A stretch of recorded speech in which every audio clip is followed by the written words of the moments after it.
I was 13 when I first got access to a computer. My parents bought me a Macintosh in 1984 when I was 8 years old. I was in 6th grade. I learned to code in college. Freshman year, first semester, intro to computer science. I wrote a program to play tic-tac-toe. I think it was pretty humble beginnings. I think the first program I wrote asked things like, what's your favorite color?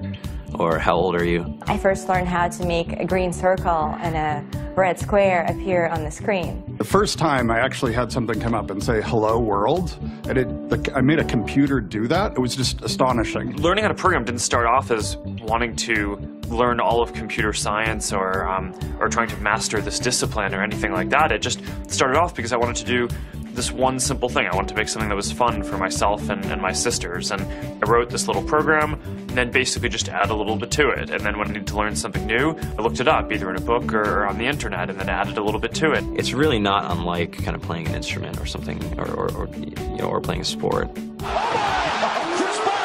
It starts out being very intimidating, but you kind of get the hang of it over time. Coding is something that can be learned, and I know it can be intimidating. A lot of things are intimidating, but you know, what isn't? A lot of the coding that people do is actually fairly simple. It's more about the process of breaking down problems than sort of coming up with complicated algorithms as people traditionally think about it.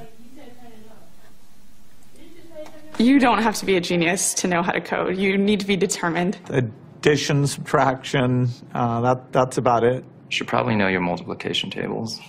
You don't have to be a genius to code. Do you have to be a genius to read? Even if you want to become a race car driver or play baseball or build a house, all of these things have been turned upside down by software. What it is, computers are everywhere. You want to work in agriculture?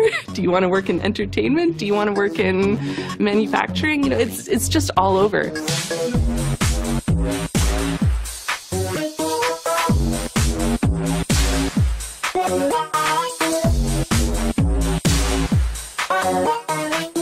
Here we are, 2013. We all depend on technology to communicate, to bank, information, and none of us know how to read and write code. When I was in school, I was in this after-school group called the Whiz Kids, and when people found out, they laughed at me and, all these things. And I'm like, man, I don't care. I think it's cool, and, I'm learning a lot, and some of my friends have jobs. Our policy is literally to hire as many talented engineers as we can find. The whole limit in the system is just that there just aren't enough people who are trained and have these skills today. To get the very best people, we try to make the office as awesome as possible.